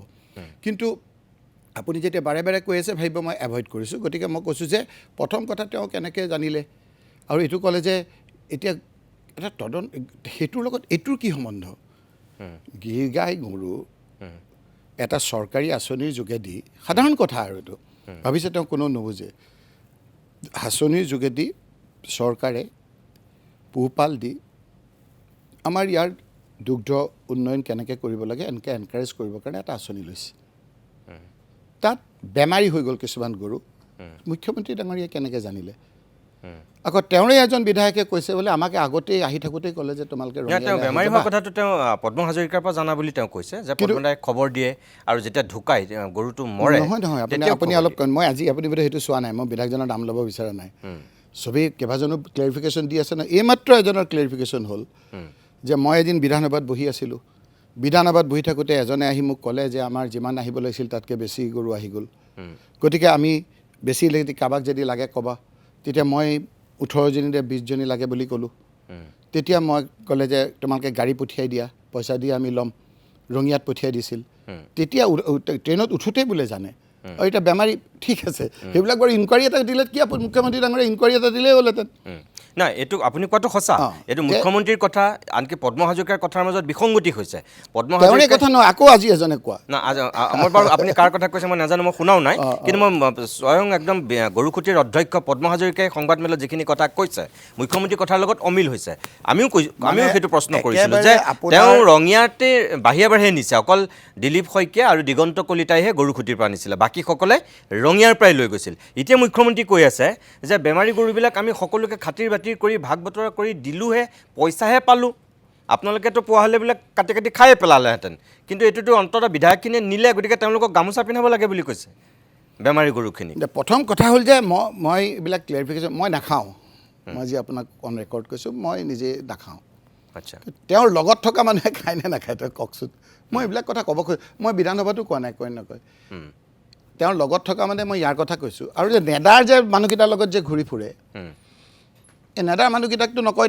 তেওঁতো মেঘালয়ত গৈ পেলাই এই কথাবিলাক নকয়, অৰুণাচলত গৈ পেলাইতো এই কথাবিলাক নকয়, নাগালেণ্ডতো এইবিলাক কথা নকয়। গতিকে এটা ভুলৰ পিছত এটা ভুল হৈয়ে থাকে আৰু আপোনাৰ এতিয়াতো উপায় নাই। সেইটো বিনাশকালে বিপৰীত বুদ্ধি। তেওঁৰ সময়লৈ অপেক্ষা কৰক, আপুনি সময়লৈ অপেক্ষা কৰক, ময়ো সময়লৈ অপেক্ষা কৰিম। অসমৰ ৰাইজকো আপোনাৰ চেনেলে ক'ম যে অকণমান সময়টোলৈ অপেক্ষা কৰাৰ বাহিৰে আমাৰ গত্যন্তৰ নাই। পৃথিৱীৰ ইতিহাসত এনেকুৱা অত্যাচাৰী শাসক থাকে, সময়টোলৈ অপেক্ষা কৰে, তাৰপিছত অট'মেটিকেলি নাইকিয়া হয়। আপোনালোকে যদি ইমান দূৰ যাব নোখোজে, মই অকণমান আপোনাৰ এই ভাৰতবৰ্ষৰে তেলেংগানা আপোনাৰ ৰাজ্যত কেচিয়াৰ মুখ্যমন্ত্ৰী আছিল, আমি অলপ দূৰ কাৰণে ঢুকি নাপাওঁ। তেওঁ মানে আপোনাৰ একেবাৰে বিভিন্ন ধৰণৰ এনেধৰণৰ অত্যাচাৰ কৰিছিল। যিজন ৰেমন ৰেড্ডী আদি মুখ্যমন্ত্ৰী, তেওঁৰ ছোৱালীৰ বিয়াত তেওঁক আনিব নিয়া নাছিল, তেওঁক জেললৈ লৈ গৈছিল। কোনো ভবা নাছিল যে এইবাৰ কংগ্ৰেছ তাৰ পৰা আহিব। কিন্তু এই যে অত্যাচাৰ কৰি কৰি কৰি কৰি কৰি কৰি মানুহক এনেকুৱা ধৰণৰ এটা কৰি পেলাইছে, জাষ্ট আপোনাৰ ইলেকশ্যন ডিক্লেয়াৰ হৈছে, হাজাৰ হাজাৰ লাখ লাখ মানুহ ৰাজপথলৈ ওলাই আহিছে। কিন্তু মুখ্যমন্ত্ৰী ডাঙৰীয়াই এই কথাবিলাক হয় উমান পাই পেলাই এইটো কৰিছে, আৰু নহয় আজি চাওকচোন এইখিনি এটা ইনকুৱাৰী দিয়াতকৈ তেওঁতো ৰক্ষণাবেক্ষণ দিছে মই ৰিকমেণ্ড কৰিছোঁ মই এনেকৈ কৰিছোঁ বুলি কৈছে মানুহে কি বুজি পোৱা নাই নেকি কিয় তেওঁ আপোনাৰ মতে কিয় ৰক্ষণাবেক্ষণ দিছে ডাইৰেক্টলি ইনভলভ থাকিব লাগিব মই কেতিয়া ৰক্ষণাবেক্ষণ দিম মই নিজৰ ল'ৰাটোৰ বেয়া কামটো মই কৈ পেলাই মই ল'ৰাটোক ভাল কৰাটোহে মোৰ এটা এটা ভাল বাপেকৰ চিনাকি যদি মই এতিয়া যদি আপোনাৰ তেওঁক ক'ব পাৰিব নেকি এইকেইজনক বেলেগে উল্টা তেওঁক কৈ দিব যে পানী এইবিলাক নকওঁ মই আৰু আজি সময় আৰু আছে নহয় এইবিলাকত আপুনি যে কৈছিল সেইবিলাক কাৰণে আমি এতিয়া কৰিছিলোঁ গতিকে তেওঁ বোকাত লুতুৰি পুতুৰি হৈ থাকি এইবিলাক তেওঁ চম্ভালিব নোৱাৰে মদ খোৱা এটা বাপেকে লোকৰ পিতেকক মদ নাখাবলৈ ক'ব পাৰে নেকি মোক কওকচোন গতিকে আমিও সেইধৰণৰ কথা ক'ব খোজা নাই মুখ্যমন্ত্ৰীয়ে নিজৰ ব্যৱহাৰ কথা বতৰাবিলাক মুখ্যমন্ত্ৰীৰ নিচিনা কৰক আজি আপোনাৰ চাওক ধুবুৰীৰ কথা বাৰে বাৰে কৈছে মই তথ্য সহকাৰে আপোনালোকক মই এইকেইদিনতে খবৰ লওঁতে কৈছিলোঁ তেওঁ এটা বাকী কাৰণে নহয় ধুবুৰীত এটা ছিষ্টেম কৰি দিছিল প্ৰত্যেকটো আপোনাৰ গৰুৰ লগত ভেটেৰিনেৰী পৰীক্ষা কৰিব লাগিব কিবা চিপছ এটা লগাই দিয়ে পৰীক্ষা নিৰীক্ষা কৰাৰ পিছত অচিৰ তাত দিব লাগিব তাৰপিছত আপোনাৰ এইটো এলাউ কৰে তেওঁলোক কৰা নিয়ম আমি কৰা নিয়ম নহয় নহয় তাৰ কাৰণে প্ৰত্যেকটো থানাত এজন অফিচাৰ ভেটেৰিনেৰী অফিচাৰ দি লৈছে দি পেলাই গোটেইটো ছিষ্টেম কৰি টাইট কৰি পেলাই আপোনাৰ কৰিছে আমিতো সেই কথাবিলাক আজি ক'ব খোজা নাই গতিকে এটা পদ্ধতিৰে তেওঁ এইটো কৰি পেলাই তেওঁ কৰি আজি আকৌ গোটেইটো ডাইভাৰ্ট কৰি কৈছে যে এইটো আপোনাৰ চুৰি এটাও চুৰি নাই তাত ক'ৰ পৰা চুৰি হ'ব তেওঁ যিটো তন্নকৈ আনিছে যিটো ব্যৱস্থা কৰিছে সেই ব্যৱস্থাৰ মাজেদিয়ে গোটেই কথাখিনি হৈছে তাৰমানে তেওঁ অফিচাৰবিলাকে তেওঁক এই ঠগাইছে ইয়াত একদম ওপৰৰ পৰা তলৰ অফিচাৰবিলাক তেওঁ ইনভলভ কৰিছে একদম নিয়ম নীতিৰ মাজেৰে তেওঁ গোটেইখিনি কৰিছে বাকী জিলাবিলাকত কৰা নাই ভেটেৰিনেৰী অফিচাৰ বহিছে পুলিচ বহিছে তেওঁৰ ডিষ্ট্ৰিক্ট এডমিনিষ্ট্ৰেশ্যনৰ পৰা বহিছে মানে আপোনাৰ তাতহে কৰিছে অকল ধুবুৰীতে কৰিছে মোৰ তাত বাৰু বাদ দিয়ক মোৰ তাত বুলি ক'লে তেওঁলোকৰ বিধায়কো আছে তাত অকল এনেকুৱা এটা দেখা গৈছে যে অসমত এজনেই সাংসদ আছে আৰু এজন সাংসদ নাই বাকীবিলাক সাংসদৰ জেগাত সাংসদ নহয় তাত ভাগ কৰি লয় আৰু ধুবুৰীখনত মোক আপোনাৰ একেবাৰে মানে তেওঁৰ আচল কথা নহয় আপুনি নাজানে মই আপুনি ক'লে নহয় আৰম্ভণিতে কিবা আপোনাৰ পুৰণা আপোনাৰতো বন্ধু হয় কেনেকৈ আপুনি আটাইতকৈ ঘনিষ্ঠ আপুনি তৰুণ গগৈ ডাঙৰ দিনত আপুনি এখন সোঁহাত এখন বাওঁহাত তৰুণ গগৈ আপোনালোক দুজন আছিলেতো সেইটো অসমৰ মানুহে দেখি থৈছে নহয় সেই সূত্ৰে মই কিছু কথা জানোতো তেওঁ বৰ হিংসা কৰিয়া মানুহ যিদিনাই মই 10,12,000 ভোটত জিকিলোঁ মুখখন চাবচোন আপোনাৰ মানে হিংসা প্ৰতিশোধ ইমান ভোটত জিকিলে তেওঁতো ৰেকৰ্ড থাকি গ'ল মোৰ ৰেকৰ্ডটোতো পৃথিৱীৰ ৰেকৰ্ড ভংগ কৰিব পাৰিব নোৱাৰে নহয় হিংসা মানে সেইটোত হিংসা কৰে হিংসা অকল সেইটো হিংসা নহয় ঘৰুৱালে মানে তেওঁ কিমান চেষ্টা কৰিছিল আপোনালোকেতো ভাবিব নোৱাৰে কিমান চেষ্টা কৰিছিল কিমান চেষ্টা আজি মোৰ বেয়াও লাগে বদৰুদ্দিন নাজমল ডাঙৰীয়াই ইমান ভোটত নাহাৰিলেহেঁতেন যদি তেওঁৰ লগত ইমান মেটেৰিয়েলি নকৰিলেহেঁতেন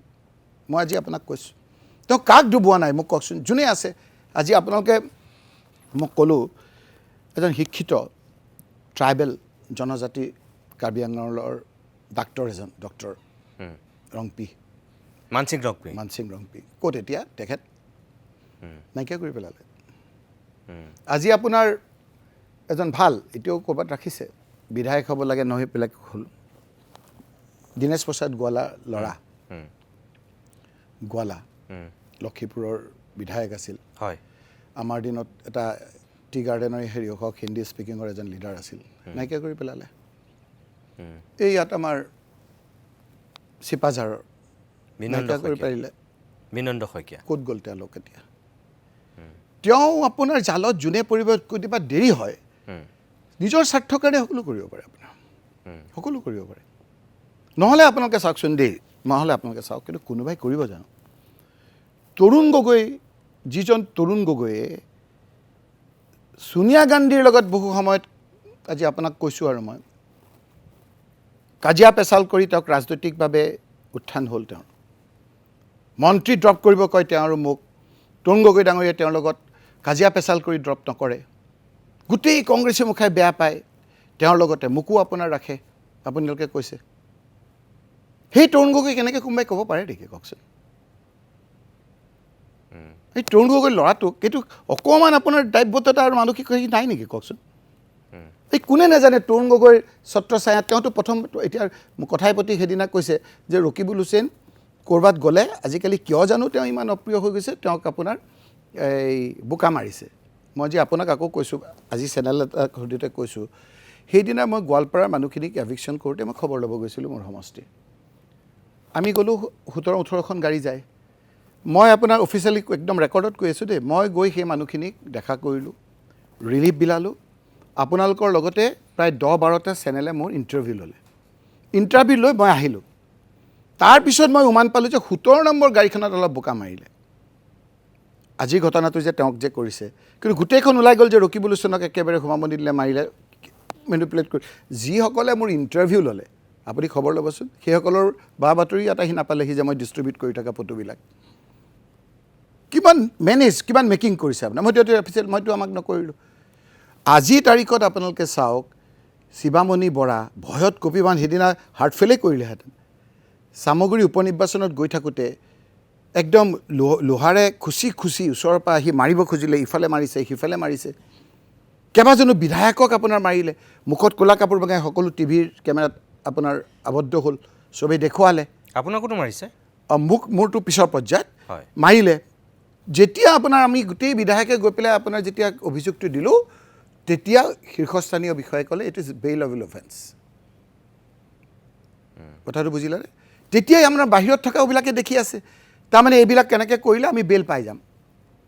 যদি আজি আমাৰ কিয় নিয়মত কিয় কৰিছে যে মাৰ্ডাৰ কৰিলে যাৱজ্জীৱন কাৰাদণ্ড হয়, মাৰ্ডাৰ কৰিলে ফাঁচি হয়, চুৰি কৰিলে এইটো হয়, যাতে মাৰ্ডাৰ কৰিলে এইটো শাস্তি হয় বুলি জানি মাৰ্ডাৰ কৰিবলৈ ভয় খায়।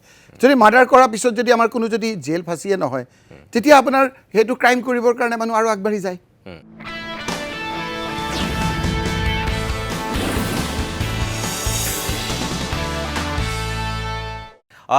ৰকিবুল হুছেইন ডাঙৰ, মই আকৌ আপোনাৰ কাষলৈ আহিছোঁ।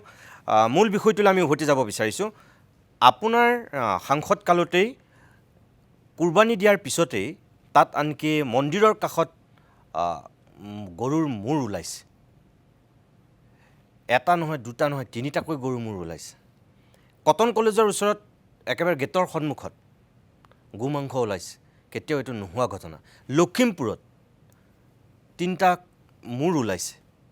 এনেকৈ যিবিলাক ঘটনা ঘটিছে, তেতিয়া তেওঁ কৈছে যে এইবিলাক একাংশ মানুহৰ মানে নেপথ্যত থকা শক্তিৰ কাৰণে হৈছে। আৰু আপুনি যেতিয়া কৈছে, শুনিছেনে নাই নাজানো, যে আপুনি সাংসদ হোৱাৰ পিছত ধুবুৰীৰ পৰা এই কাৰবাৰটো আৰম্ভ হ'ল। মানে সঁচাকৈ আপোনাক সন্মুখত পাই পেলাই ক'ৰবাত মানুহ শক্তিশালী হৈছে নেকি যে মুখ্যমন্ত্ৰী ডক্টৰ হিমন্ত বিশ্ব শৰ্মা হোৱাৰ পিছত এইবিলাক ঘটনা আৰম্ভ হৈছে, আগত কেতিয়াও হোৱা নাই। মুখ্যমন্ত্ৰীটো এটুকুৰা ঠাই নহয়। মুখ্যমন্ত্ৰী হোৱাৰ পাছত তেওঁ যি ধৰণৰ কথা বতৰা আৰম্ভ কৰিছে, যিদৰে অবিশ্বাসৰ ভাৱ সৃষ্টি কৰিবৰ কাৰণে তেওঁ চেষ্টা কৰিছে, যিদৰে এই আপোনাক ক'লো স্কুলৰ কথাবিলাকত গুৰুত্ব নিদি, স্বাস্থ্যৰ কথাবিলাকত গুৰুত্ব নিদি, উদ্যোগৰ কথাবিলাকত নিদি, এই কথাবিলাক আপোনাৰ আজি টক শ্ব' কৰিবা আমি বহাৰ যে পৰিৱেশটো কৰিছে, সেইবিলাক কাৰণে এনেকুৱা হৈছে নেকি? মন্দিৰৰ ওচৰত কিয় সেইটো কাম কৰা হ'ল? কোনে কৰিলে সেই কাম? যোনে কৰিছে তাক দৃষ্টান্তমূলক শাস্তি দিব লাগে। অকল শাস্তি নহয়, দৃষ্টান্তমূলক শাস্তি দিব লাগে। সেই বুলি আপোনাৰ মুখ্যমন্ত্ৰী ডাঙৰীয়াই সেই কথাবিলাক আপোনাৰ এনেদৰে ক'ব নেকি যে কোনোবাই এইটো কৰিছে কাৰণে, তুমি এটাই মাৰ্ডাৰ কৰাৰ কাৰণে তুমি 10টা মাৰ্ডাৰ কৰি দিবা, সেইটো কথা ক'ব নেকি? যি ধৰণৰ পৰিৱেশ এটা কৰিছে তেওঁ, এই যে আপোনাৰ যে এই লখিমপুৰত কৰিলে, কোনে কৰিলে? সেইটোতো লোপ পাই গ'ল। দুদিন আগতে বিজেপিক জইন কৰা ল'ৰা এজনে কৰিছে। সেই ল'ৰাজন কাৰ লগত সম্বন্ধ কোনেও নকয়। কাৰ লগত সম্বন্ধ সকলোৱে জানে, মইতো নকওঁ, মই সেই পৰ্যায়ৰ ৰাজনীতি লাগিলে ৰাজনীতিয়ে নকৰিম। সকলোৱে জানে, আপোনাৰ দিনৰ পোহৰৰ দৰে স্পষ্ট। মুখ্যমন্ত্ৰী ডাঙৰীয়া 1 মিনিট নালাগে সেইবিলাক আঁতৰাই দিবলৈ, তেওঁৰ যদি স্বাৰ্থত ক'ৰবাত বিঘ্নিত হয়। তেওঁৰ লগৰ মানুহ হ'লেও সেইবিলাক মই এতিয়া কোৱাৰ লগে লগে তেওঁক আঁতৰাই দিব, যিমান নিৰ্ধাৰণ হওক, কাৰণ তেওঁ নিজে বাচিব লাগে। যদি তাত কিবা তেনেকুৱা ঘটনা হৈছে, তেতিয়াহ'লে সেই কথাবিলাক দৃষ্টান্তমূলক শাস্তি দিব লাগে। সেই বুলি আপুনি ক'ব নেকি? আপুনি যে ক'লে যে মুখ্যমন্ত্ৰী তেখেত হোৱাৰ পিছত হৈছে বুলি, তেখেতটো শক্তিশালী মুখ্যমন্ত্ৰী। সেইকাৰণে তেওঁ আজি বিভিন্ন ধৰণেৰে মানুহৰ মাজত এক অবিশ্বাসৰ ভাৱ সৃষ্টি কৰিবলৈ কৰি আছে। তেওঁ সকলোৰে, মই ক'লো নহয় কি কাষ্ট কমিউনিটি গোটেইবিলাকক ভাগ ভাগ কৰিবলৈ আজি বিচাৰি আছে। তেওঁ বাকী উন্নয়ন কৰি মানুহৰ মনবিলাক জিকিব, আপোনাৰ জয় কৰিব বিচৰা নাই কিয়? সেই কথা বতৰাবিলাকত জড়িত ব্যক্তিসকলক আপোনাৰ একে দৃষ্টান্তমূলক শাস্তি দি পেলাই তেওঁ নেদেখায় কিয়? আজি মই সাংসদ হোৱাৰ পিছত আপোনালোকে চাওক কোনো সংগঠনে ধুবুৰীত যিহেতু সেই মানুহখিনিৰ ভোট নহ'লেও সাংসদ হ'ব পাৰে, সেই মন্দিৰত সেই অনুষ্ঠানবিলাকত কোনো ধৰণৰ অনুদান দিয়া দৃষ্টান্ত নাই, কম আছে। মই নিজে তাৰ প্ৰত্যেকটো মন্দিৰলৈ গৈ তাত আপোনাৰ বিভিন্ন ধৰণৰ অনুদান দি, সেইটো মোৰ কালচাৰ। সাংসদ হওঁ নহওঁ, উগ্ৰ মিঠা উগ্ৰ তিতা দুটা বৰ বিষ। এইটো সাংসদ হোৱাৰ পিছত দেই, আগত নহয়, এতিয়াও বহুত দিন আছে, হয়নে নহয়? আপুনি চাওক মহংগত পুঁজিৰ কথাবিলাক আনক। মই যেতিয়া দুৰ্গা পূজাৰ সময়ত তাত গৈছোঁ, মই যেতিয়া বিভিন্ন ঠাইত গৈছোঁ, কৈছে ইয়াততো সাংসদ তেনেকৈ অহাৰ নিয়মে নাই, কিন্তু বাকীবিলাকত মই আগতে যাওঁ, এইটো পৰম্পৰা এটা আৰম্ভ কৰিছোঁ। এই কথাবিলাকত দেখিলে যে তেওঁতো তেতিয়া দেখিছোঁ চবফালে আপোনাৰ হ'ল। তেওঁ কথাই প্ৰতি কয় যে তাততো আৰু আমি জিকিব নোৱাৰোঁ, দুটা সমষ্টিত আমি জিকিম। কয় নহয়, আপোনালোকে স্পেচিফিকেলি কয় সেই দুটা সমষ্টিত, তাৰমানে এটা বিলাচীপাৰা, এটা গোলোকগঞ্জ। বিলাচীপাৰাত আপোনাৰ হিন্দু মানুহ বেছি, মই খোলাকৈ কৈছোঁ তেওঁ কোৱাৰ দৰে, আৰু গোলোকগঞ্জত বেছি। সেই বিলাচীপাৰাত আমি এবাৰো জিকিলোঁ। কেনেকৈ জিকিলোঁ যদি মোক হিন্দু মানুহে ভোট দিয়া নাই? আচ্ছা, কথাটো কৈছোঁ, তেওঁৰ ঈৰ্ষা বেলেগ। অল কাষ্ট কমিউনিটি আমাক একচেপ্ট কৰিবলৈ লৈছে, এইটো তেওঁৰ কাৰণেতো একে সহ্য কৰিব নোৱাৰা ঘটনা। মই নকৰোঁ তেনেকুৱা ৰাজনীতি, আৰু সেইকাৰণেই উগ্ৰ মিঠা উগ্ৰ তিতা বৰ বিষক আঁতৰাই আমাক বিচাৰিছে। মোৰ সময়টো যিহেতু লাহে লাহে শেষ হৈ আহিছে, মই খুব চমুকৈ কেইটামান কথা শুনিম। আকৌ মই আপোনাক কৈছোঁ, আৰু এটা আপুনি এটা প্ৰথমে সুধিছিল এই কুৰবানীৰ কথাটো। হয়, এইটো কুৰবানী অসমীয়া শব্দ নহয়, কুৰবানী হ'ল ত্যাগ। আচ্ছা, কোনো মুছলিম মানুহে যদি কুৰবানী দিয়ে তাৰ সামৰ্থ্য অনুযায়ী, সেইটো বৈধ পইচাৰে আৰু একদম ন্যায়সংগতভাৱে কিনা বস্তু হ'ব লাগিব। এই যে চুৰি কথাবিলাক যে কৈছে, এটা পবিত্ৰ মনেৰে দিব লাগিব। যদি কোনোবাই কৰিছে, ক্ষেত্ৰৰ কুৰবানীৰ কোনো অৰ্থই নাই তেখেতৰ। আচ্ছা, গতিকে তেওঁ এই কথাবিলাক কৰি পেলাই এটা বিতৃষ্ণা, এটা ঘোপ মৰা এটা পৰিৱেশৰ বাহিৰে আপোনাৰ একো নহয়। যিসকলে দিছে সেইসকলে ত্যাগৰ মনোবৃত্তিৰে দিব লাগিব। আমাৰ হিন্দু মানুহৰ দৰে আপোনাৰ যেনেকৈ ধৰি লওক বলি দিলে এটা পবিত্ৰ মনলৈ পেলাই দিয়ে, একেই গোটেই ধৰ্মত। মানে আপোনালোকৰ কথা মই নাজানো, কিন্তু মুখ্যমন্ত্ৰীয়ে কোৱাৰ কাৰণে মই সুধিলোঁ, আপুনি ভুল নুবুজিব, বেয়া নাপাব। হয়, মানে তেখেতে চুৰি কৰা গৰু বুলি কৈছে, মই নাজানো, মই মানে উত্তৰ এইবিলাক কথা নাপাতো। আপুনি মোক সেইটো ভুল নুবুজিব, মই নাজানো, মই এইটো কথা নাজানো যে চুৰি কৰা গৰু তেনেকৈ কুৰবানী নিদিয়ে, মই নাজানো। কুৰবানী শব্দটো হ'লে হ'ল ত্যাগ। মই নাজানো।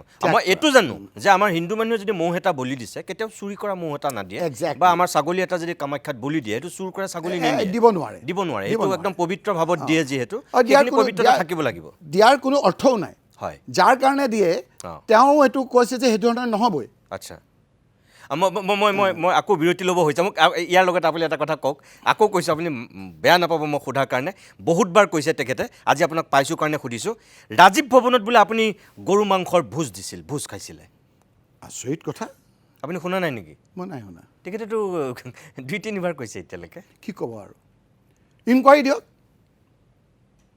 মই ইনকুৱাৰী দিম। তেওঁ এইবাৰ যদি এইবিলাক কথা কৈছে দেই, মোক আৰু বেছি মুখ খুলি ল'ব নিদিব। মই এইটো শুনা নাই, আৰু তেওঁ মানে ভাবি আছে মই মানে ইমান পৰ্যায়লৈ নাযাম। মই যোৱা মানুহ, যেতিয়া তেওঁ এইবাৰ বাই ইলেকশ্যনত গৰু কাটি ভোজ দিছিল নে নাই তেওঁ কওক। তেওঁ এইবিলাক ইলেকশ্যনৰ কোড অফ কণ্ডাক্ট যোৱাৰ পিছত ভিডিঅ' কল কৰি সেই মানুহখিনিৰ লগত কথা পাতি এনেধৰণৰ কথা পাতিছিল নাই কওক। আৰু জীৱনত মই সেই ধৰণৰ কথাৰ লগত, যিটো ৰাজীৱ ভৱনৰ কথা কৈছে, এটা পবিত্ৰ ঠাইত মই সেই ধৰণৰ কথাবিলাকৰ লগত জড়িত নেকি, তেওঁ এইবিলাকৰ জালত আকৌ ভৰি দিয়া হ'ল, সেইবিলাকৰ উত্তৰ আমি কিয় দিম, যিটোৰ লগত মোক কোনো সত্যতা নাই, সত্যতা নাই। সেইকাৰণেতো মই এতিয়া ক'ব লাগিব যে মাৰ্ডাৰ টাৰ্ডাৰ কৰা মানুহবিলাকক আপুনি কেতিয়াও বিশ্বাস নকৰিব। মইতো কিছুমান কথা ক'ব লাগিব। যেতিয়া এটা মাৰ্ডাৰ টাৰ্ডাৰ কৰাৰ পিছত মানুহবিলাক বাচি যায় নহয়, যেতিয়া দেখে যে মোৰ দেখোন এইটোতে শাস্তি নহ'ল, তেতিয়া যিকোনো পৰ্যায়লৈ যাবগৈ পাৰে, তেওঁলোকক। যদি এইটো কথা কৈছে, মই আপোনাৰ শুনা নাই, এইটো একদম আপোনাৰ নাম ধৰি যদি কৈছে, মই আপোনাৰ কি কেছ কৰিলে চাওঁ। এইটো অকল মানহানি কেছ কৰিলে বহুত দিন লাগি যায়তো। যদি হয় তেওঁ ইনকুৱাৰী দিয়ক, তেওঁ মুখ্যমন্ত্ৰী, তিলমান সত্যতা যদি আছে, তিলমান, আৰু নহ'লে তেওঁ কওক। মই মানে এনেই আপোনালোকৰ সংখ্যালঘু মানুহে সঁচাকৈ তাত ৰাজীৱ ভৱনত গো মাংসৰ ভোজ খাইছে নেকি? তাৰমানে আপোনাক বাদ দি কোনোবাই? মই যে কৈ আছোঁ, আকৌ আপুনি এইটো কৈছে, মই কৈ আছোঁ তেওঁলোকে ভোজ খাই জিকাইছে, তেওঁ ভোজ খাই সেইটো কৈছে কিন্তু মই ৰাজীৱ ভৱনৰ মই কথাটো কেতিয়াও আমি কৈছোঁ। এনেকুৱা কামৰ লগত জড়িত নহয়, কেতিয়াও এনেকুৱা কাম নকৰে, ঠিক আছে, কেতিয়াও নকৰে। এইটো কিয় আপোনাৰ কৰিব? দুখিত তেওঁ এনেকুৱা কামৰ লগত জড়িত, তেওঁৰ লগত থকা মানুহকেইটা এনেকুৱা কামত জড়িত। এটা কথা হ'ব পাৰে, মোৰ এবচেঞ্চত তেওঁৰ লগত বৰ্তমান থকা লোক কংগ্ৰেছত থকা অৱস্থাত যদি কৰিছে মই নাজানো। আচ্ছা, আকৌ কৈছোঁ মই, আপুনি বুজাত যদি কনফিউজন হৈছে, তেওঁৰ লগত থকা এতিয়া লোক যিসকলে দৈনিক এনেধৰণৰ কাৰ্যৰ লগত জড়িত, সেইসকল আমাৰ এবচেঞ্চত যদি তেনেধৰণৰ কাৰ্যৰ লগত জড়িত মই নাজানো।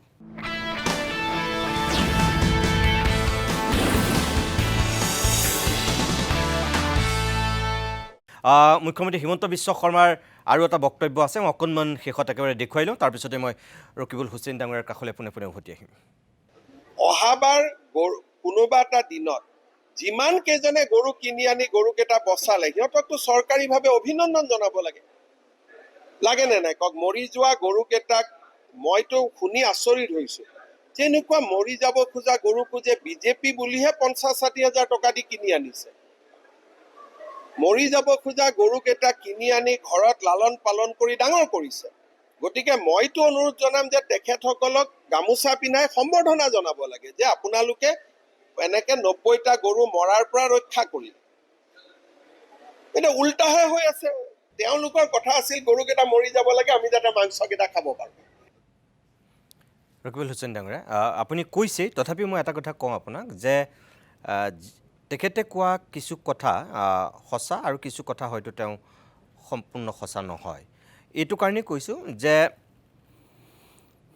আমি মাক যেতিয়া বেমাৰ হয় আমি চিকিৎসা কৰোঁ, আমি ককাৰ ঘৰলৈ বা মামাৰ ঘৰলৈ পঠিয়াই নিদিওঁ, বা আমি তেওঁ কাম বন কৰিব নোৱাৰা হ'লে আমি ক'ৰবাত এৰি নিদিওঁ, আমি চিকিৎসা কৰোঁ বা আমি ভালকৈ ৰাখিবলৈ চাওঁ। এতিয়া তেওঁলোকৰ বেমাৰ হোৱাৰ কাৰণেতো ঘূৰাই পঠিয়াই দি দিলে, য'ৰ পৰা আহিছিলে তলৈ গুচি যা বুলি কৈ দিলে। মোৰ প্ৰশ্নটো এইটো যে তেওঁলোকে গো মাতাৰ সংৰক্ষণৰ কথা কয়, আপোনালোকে এতিয়া পালেই কাটি কাটি খাই পেলালেহেঁতেন বুলি কৈছে। ইয়াত দেখোন 150 গৰুৱে ৰাখিবলৈ সক্ষম নহ'ল এখন চৰকাৰে, পঠিয়াই দিব লগা হ'ল। আকৌ MLA-খিনিক ভাগ বতৰা কৰিও 90 গৰাকী বাৰু গ'ল। এইবোৰ এতিয়া তাততো এখন নাটক হৈ আছে। ধৰক জয়ন্তমল্ল বৰুৱাই 20 গৰাকী কিনিছিলে, তেওঁ নিজেই কৈছে তেওঁ তাত 50-60 গৰাকী গীৰ গাই আছে বুলি। এতিয়া বাকী সেই 50 গৰাকী গীৰ গাই ক'ৰ পৰা আহিলে বুলি সুধিলত তেওঁ এতিয়ালৈকে উত্তৰটো নাই, উত্তৰ দিবই পৰা নাই। সেইটো কোৱাৰ কাৰণে আকৌ আমি এতিয়া বেয়া। মোৰ কথাটো হ'ল যে এই মুখেৰে কোৱা এটা হাতে কামে কৰা এটাৰ মাজত পাৰ্থক্য আছে। আমি যদি গোমাতা বুলি ভাবিছোঁ, আমি সঁচাকৈ তেওঁলোকক সেই শ্ৰদ্ধাৰে চাব লাগিব। কিন্তু কালি জগদীশ ভূঞাহঁতে কৈছে যে গোমাতাৰ অভিশাপ লাগিছে কাৰণে এনেকুৱা এটা পৰিৱেশৰ সূচনা হৈছে, কাৰণ সাও দিছে, তাৰমানে গৰুৱে সাও দিছে তাৰমানে। কাৰণ এফালে ধৰ্মীয় কথা এটা আছে, আনফালে এইটোক লৈ বেপাৰ হ'ল, ব্যৱসায় কৰিলে। যদিও আপোনালোকক খোৱাৰ কথা কৈছে বা আপোনালোকে কিবা কিবি কৰাৰ কথা কৈছে, কিন্তু এইটো তাতকৈ মানে বিজেপিৰ একাংশ মানুহে বেছি বেয়া কৰিলে। সকলো বিজেপি নহয় দেই, কেইজনমান মানুহে এইটো কৰাৰ কাৰণে সাও লাগিলে। আপুনি এতিয়া কি বুলি ক'ব? মই এইটো বিশ্বাস কৰোঁ গভীৰভাৱে, আজি কথা ক'ব নোৱাৰা বুলিয়েই সেই পশুসকলক এই ধৰণেৰে কথা বতৰা কৈ যি ধৰণৰ এটা কৈছে যে বেমাৰটো বচোৱাৰ কাৰণে গামোচা পিন্ধাব লাগে, যদি সেই ধৰণৰ কথা হয় মইতো ডাইৰেক্টলি ক'ম যে এওঁ ডাইৰেক্টলি জড়িত। এইটো মানুহ কেতিয়াবা হয় কি, ভুল এটা কৰিলে যেতিয়া এটা তেনেকুৱা ধৰণৰ ভুলটো ধৰা পৰে, নিজৰ ভুলটো স্বীকাৰ কৰি তেওঁ এই কথাখিনি মানি লয়। এতিয়াতো তেওঁ যেতিয়া আৰু বুকু ফিন্দাই কৈছে যে মই এইসকলক কোনোবা এটা সময়ত গামোচা পিন্ধাই আদৰণি জনাম, এইটো বিনাশকালে বিপৰীত বুদ্ধি। এইটো তেওঁ ডাইৰেক্টলি তেওঁ ইনভলভ। গতিকে তেওঁ এইটো উপায় নাই। আৰু তেওঁতো নিজেও কৈছে যে এবাৰ সেইটো এবাৰ ক'লে যে গাই পুহি পেলাই ভালহে, মন্ত্ৰীটো গ'লেনো কি খাব নহ'লে। ইটোৰ লগত সিটোৰ কথা মিল নাই নহয়, এইবিলাকতো ইনকুৱাৰীত চব কথা আহিব। এবাৰ ক'লে যে তেওঁ গাই বচাব লাগে, আকৌ এজনে কৈ আছে বেলেগ ধৰণৰ কথা, ইজনৰ লগত সিজনৰ সম্বন্ধ নাই।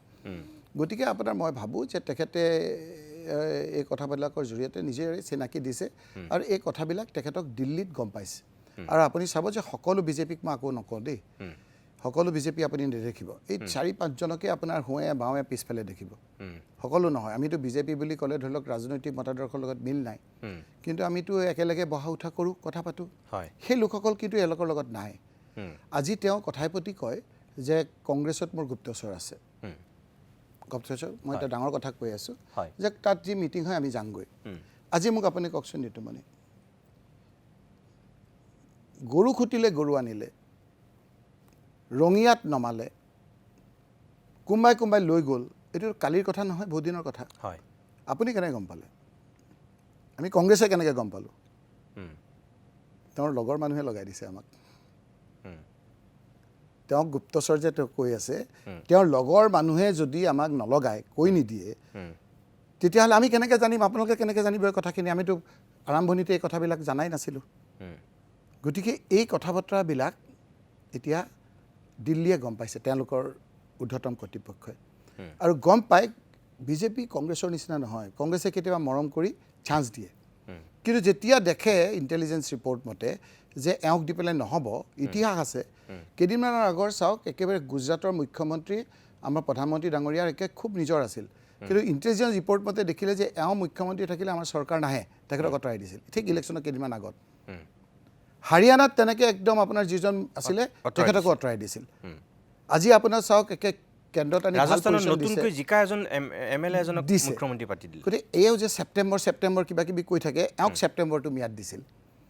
এতিয়া যেতিয়া এইবিলাক ঘটনাও আহিলে, যিসকলক দিল্লীয়ে ভাবিছিল যে আমি এওঁক আঁতৰাই পেলাই এওঁক দিম, এই ধৰণৰ কাণ্ড কাৰখানা দেখি সেইজনে কিয় ল'ব? সেইজনে কিয় দায়িত্ব ল'ব? গতিকে তেওঁলোকে কৈছে যে এইবাৰ আমি জিকিব নোৱাৰোঁ, তেওঁৰ নেতৃত্বত আমি ইয়াত গেলি গৈছোঁ।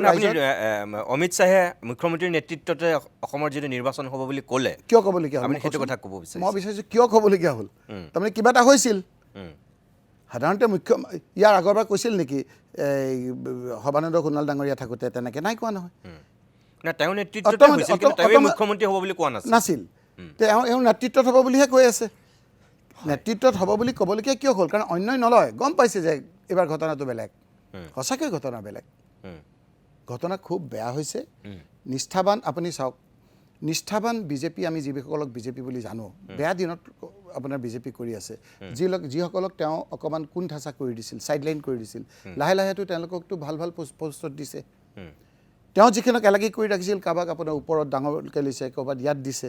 গতিকে সেইটো এটা আৰম্ভ কৰি দিছিল। গতিকে তেওঁ গম পাইছিল। গতিকে হুৱে বাৱে তেওঁৰ সেইকেইটা মানুহৰ বাহিৰে বেলেগক নেদেখিব। গতিকে চবেই ছেফ ছাইড হ'ব খোজে না, চবৰে এটা ৰাজনৈতিক এই 3 বছৰ 1 বছৰে সকলোৰ নহয়। তেওঁ ভাবিছে যে এওঁ এতিয়া একদম গেলাই থৈ গ'ল, এইখিনি ৰত্নাকৰে যেনেকৈ ডকাইতি কৰি আহি পেলাই খোৱাৰ পিছতো ঘৈণীয়েক আৰু ল'ৰা ছোৱালীয়ে তেখেতৰ পাপৰ ভাগ নলওঁ বুলি কৈছিল, পিছত সেইকাৰণে তেওঁ বাকীবিলাক এৰিলে। এওঁকো এতিয়া কৈছে যে তোমাৰ পাপৰ ভাগ আমি নলওঁ। নিষ্ঠাবান যিসকল বিজেপি আছিল। বাৰু, মই শেষৰ ফাললৈ আহিছোঁ। মুখ্যমন্ত্ৰী গোলাঘাটলৈ যোৱাৰ সময়ত মুখ্যমন্ত্ৰীক আপোনালোকৰ কংগ্ৰেছ কৰ্মীয়ে বটল, মানে পানীৰ খালী বটল দলিয়াইছে। এইটো কিন্তু উচিত কথা নহয়। মুখ্যমন্ত্ৰী এইটো কাম কৰিব নালাগে। এতিয়া আপোনালোকৰ তাৰ গোলাঘাটৰ কংগ্ৰেছৰ লিডাৰজনে কৈছে যে এইটো কোনোবা দুষ্কৃতিকাৰীয়ে কৰিছে আমাৰ কংগ্ৰেছক বদনামী কৰিবৰ কাৰণে। সাধাৰণতে তেনেকুৱা ঘটনা ঘটিলে কোনেও দায়িত্ব নলয়, এইটো বেলেগলৈ ঠেলি দিয়ে। আপোনালোকে তেনেকৈ কৈছে। আৰু বিজেপি যদি হয়, যেতিয়া আপোনাক এটেক কৰা হৈছিল তেতিয়া সেইবিলাক কোনোবা বিজেপিৰ মানুহ বুলি যেতিয়া কোৱা হৈছিল, তেতিয়া বিজেপিয়ে কৈছে যে সেইবিলাক আপোনালোকে নিজেই তাতে সোমোৱাই পেলাই হয়তো তেনেকুৱা বুলি কয়। এতিয়া যে এই গোলাঘাটৰ যিটো কাণ্ড, আৰম্ভণিতে এইটো কথা কৈ আছোঁ, এটা ক্ৰাইম হ'লে যদি তেওঁক শাস্তি দিয়া হয়, তেতিয়া বাকীবিলাকে দেখে মাৰ্ডাৰ কৰিলে দেখোন শাস্তি হয়, মাৰ্ডাৰ নকৰোঁ। আমাৰ বিধায়িকাক মাৰিলে, সাংসদক মাৰিলে, একদম এইটোতো বটল দলিয়াইছে, আপোনাৰ একেবাৰে লোহাৰ অস্ত্ৰ শস্ত্ৰলৈ আপোনাৰ মাৰিলে, ভিডিঅ' ফুটেজ হ'ল, মুখত ক'লা কাপোৰ বনাই কিছুমান মুকলিকৈ।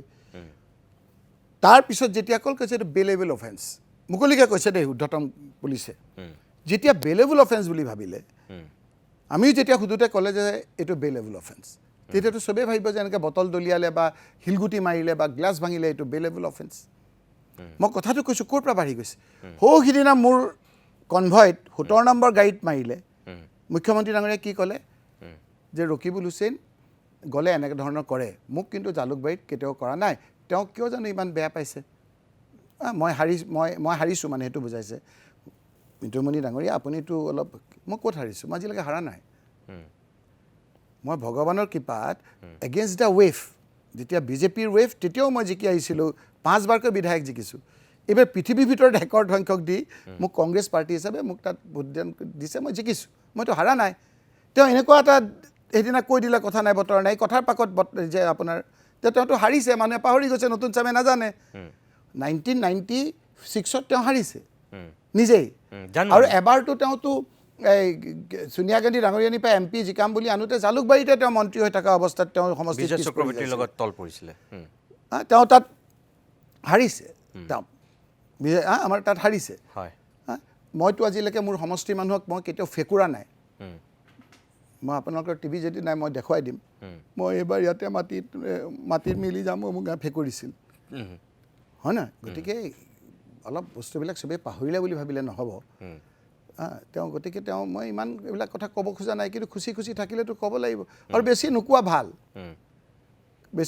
ভাল কাৰণ মই এনেকুৱাকৈ ৰাজনীতি কৰিব খোজা নাই যে যিকোনো প্ৰকাৰে MLA মন্ত্ৰীটো হ'ব লাগে ৰাজনীতি কৰক কিন্তু যদি মোক খুচি থাকে তেতিয়াতো মইতো অকণমান মলমটো লগাম ন বুজি পাইছোঁ আপুনি মুঠতে এইটোৱে ক'ব বিচাৰিছে যে তেখেতে পতা জালত আপুনি ভৰি দিব বিচৰা নাই বা আপোনালোকৰ দলে ভৰি দিব বিচৰা নাই এতিয়া কথা হ'ল মই একদম অনুষ্ঠানটো শেষ কৰিছোঁ 10 ছেপ্টেম্বৰত মুখ্যমন্ত্ৰীয়ে একদম কৈছে যে কংগ্ৰেছ একে আটাইতকৈ বেয়া পৰিৱেশৰ মুখামুখি হ'বলৈ সাজু হৈ থকা ভাল আৰু গৌৰৱ গগৈটো মানে সেইদিনাখনৰ পৰা একদম পাম যোৱা বেলুনটোৰ দৰে হৈ যাব নাই লেটেষ্ট পুৰহি আপুনি চোৱা নাই বোধে ব্যস্ত পুৰহি কৈছে যদি আইনগতভাৱে গৌৰৱ গগৈৰ একো নহয় তেতিয়াহ'লে আমি কি কৰিম আৰু পুৰহি সুৰটো সলাইছে সেইটো বাদ দিয়ক বাৰু 21ত যদি মই কোনো ৰাজনীতি কৰোঁ তেতিয়াহ'লে হিমন্ত এনেকৈ কৈছিল ন সেইটো আপোনালোকে নকৰোঁ বুলি কৈছিল মই বাদ দিম যদি অমুক যদি সাংসদ হিচাপে মই জিকাব নোৱাৰোঁ মই ৰাজনীতি বাদ দিম পুৰণিখিনি কি খবৰ এতিয়া নতুন খবৰটো যে আপুনি লৈ আছে আকৌ কিবা এটা ওলাব এতিয়া যেনেকৈ এইটো বাদ দি আমি বেলেগ কথা পাতি আছোঁ তেওঁ আকৌ কিবা এটা উলিয়াবলৈ যত্ন কৰিব কিন্তু আপোনাক মই শেষত এটা ক'লোঁ মই আগতো কওঁ যে এইবিলাক ব্যৰ্থ চেষ্টা হ'ব আমাৰ উৎচৰাই যে আমাৰ মৰুভূমিত থাকে নহয় যেতিয়া ওচৰত আহি পেলাই যেতিয়া চিকাৰীয়ে তেওঁক ধৰিব বা মাৰিব বুলি ভাবে তেতিয়া মূৰটো বালিত সোমোৱাই দিয়ে আপুনি যে ইমান উৎসাহী হৈ আছে আপুনি মোক শেষত এইটো কথা কওকচোন বিজেপিক ভোট নিদি এইটো কথা বেলেগ গিৰগাই বা দুগ্ধপামৰ কেলেংকাৰী এইখিনি বেলেগ কথাটো শেষ কৰি লওঁ তেওঁ উৎচৰাই মানে আপোনাৰ বালিত মূৰটো সোমাই গাটো দেখা নাই বুলি ভাবে কিন্তু চিকাৰীয়ে ওচৰৰ পৰা তেওঁক চিকাৰ কৰি লৈ যায় তেওঁ ভাবিছে অসমৰ মানুহে বুজা নাই সকলো মানুহে বুজি আছে নহ'লে তেওঁ জালত ভৰি দিয়া নাই ন আমিহে টক শ্ব' কৰি আছোঁ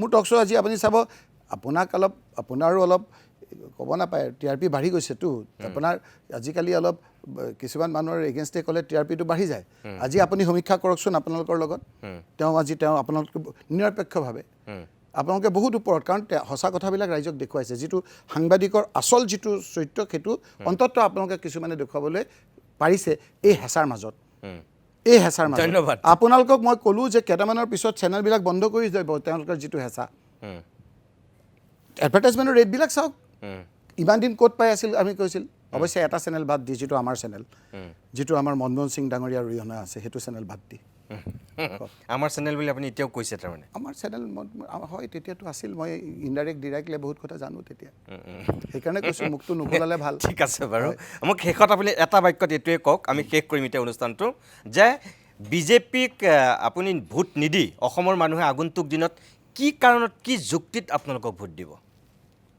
একদম ঋতুমণি ডাঙৰীয়া আপুনি অকণমান সমীক্ষাটো দেখিছোঁ বিভিন্ন এনালাইচিছো দেখিছোঁ আপুনি অলপ তথ্যভিত্তিক কথাবিলাক কয় মই ইমান দূৰলৈ নাযায় 1991ৰ কথা ক'ব বিচাৰিছোঁ 1991ত আপুনি চাওক ইয়াতকৈ বহু বেছি বেয়া পৰিস্থিতি আছিল আলফাই কৈছিল যদি কোনোবাই কংগ্ৰেছ কৰক আমি গুলিয়াই মাৰিম মই একদম অন ৰেকৰ্ড কৈ আছোঁ আপোনাক হিতেশ্বৰ শইকীয়া ডাঙৰীয়াই দেখিছিল যে 126টা সমষ্টিত প্ৰাৰ্থী নাছিল ইয়াতকৈ কম আছিল অত্যাচাৰ কিন্তু অত্যাচাৰ থকাৰ কাৰণে মানুহে ভিতৰত ৰাখি থৈছিল যে এইবাৰ আমি সেই দলটোক হৰুৱাই কংগ্ৰেছক দিম য'ত কেণ্ডিডেট 126টা পোৱা নাছিল তাত কিন্তু হিতেশ্বৰ শইকীয়াৰ নেতৃত্বত বিস্ফোৰণ হৈ পেলাই ৰাইজে ইলেকশ্যন ডিক্লেয়াৰ কৰাৰ লগে লগে ৰাইজে আহি কংগ্ৰেছক ভোট দিছে এইবাৰ মই নকওঁ দেই আপোনালোকে নুসুধা কংগ্ৰেছ অকলে আহিব বুলি মই নকওঁ আমি সকলোকে লৈ চলাৰ মই পক্ষপাতি মই দলত আমি কম সমভাৱাপন্ন সকলোৱে বিচাৰা অকল যে আমাৰ মই এইটো আৰু এটা আপোনাক ক'ব বিচাৰিছোঁ যে অকল যে কংগ্ৰেছৰ মানুহ বা কোনোবা দলৰ মানুহে নহয় যদি এনে ধৰণৰ লোক আছে যি লোকসকলক ৰাইজে প্ৰতিনিধি কৰিবলৈ অলপ বিচাৰে কংগ্ৰেছে সমীক্ষা কৰিব আমি ৰাহুল গান্ধী ডাঙৰীয়া আমি খাৰ্গে ডাঙৰীয়াক ক'ম সেই সমীক্ষাত যদি 2-1 তেনেকুৱা মানুহ মনমোহন সিঙকো আমি আনিছোঁ নহয় নিশ্চয় তেনেকৈ যদি আমি আনিব পাৰোঁ তেতিয়া বহুত বছৰৰ পিছত অসমৰ ৰাইজে ভাল পাব আৰু নতুন প্ৰজন্মই সেইবিলাক যে এই যে বিতৃষ্ণা যে আপোনাৰ যে নৱপ্ৰজন্মৰ প্ৰতি সেইটো আপোনাৰ অকণমান ঠিক আছে শেষত মই এটা ক'ম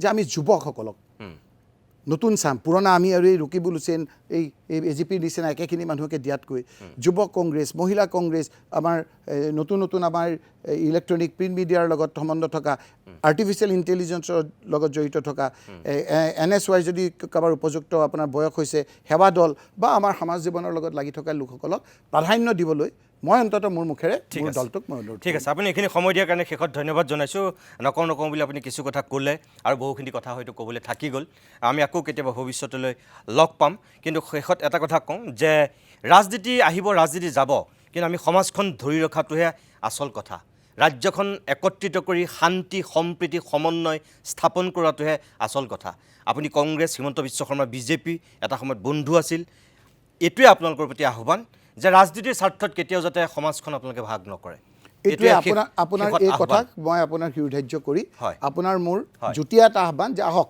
আমি এই বেয়া কথাবিলাক পাহৰি আন্তিপা অন্তত অসমখনৰ এই চৰকাৰী বিদ্যালয়ত কিয় কমি গৈছে মদটো কমাই আমি যাতে স্কুলত ল'ৰা ছোৱালী যোৱাটো এই পৰিৱেশ যাতে কৰোঁ সেইটো মই অনুৰোধ কৰিছোঁ আপোনাক বহুত বহুত ধন্যবাদ প্ৰিয় দৰ্শক বাকীখিনি কথা আপোনালোকে বিচাৰ কৰিব মই একো নকওঁ আজিৰ অভিমত ইমানতে সামৰিছোঁ নমস্কাৰ